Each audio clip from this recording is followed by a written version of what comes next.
చప్పట్లతోనే మనం అందరం కూడా పబ్బతి పట్టాలి.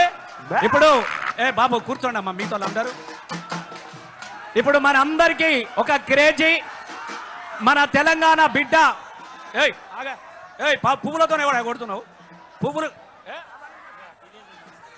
మన తెలంగాణ బొగ్గుబాయిల బిడ్డ, మనకందరు గర్వకారమైన డి చూసిన మనం అందరం.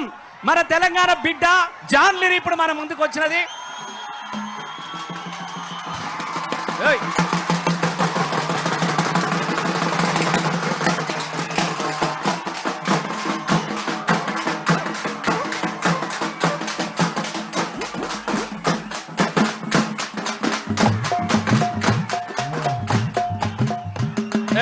బాబు ఎవడే పూలతో కొట్టుడు? ఎవరు నేర్పిండా నీకు? అవులే పూలతో కొడతావా నువ్వు? పూలతో కొట్టుడు మీకోసం మీరు చప్పట్లు కొట్టడానికి సంతోషపడతాం. ఈ పూలతోని ఇవన్నీ కొట్టుడు బంద్ చేయండి తమ్ముడు. పువ్వులతో మనం కొట్టు లేదు. మీ అందరికి కూడా మళ్ళొక్కసారి దండాలు తెలియ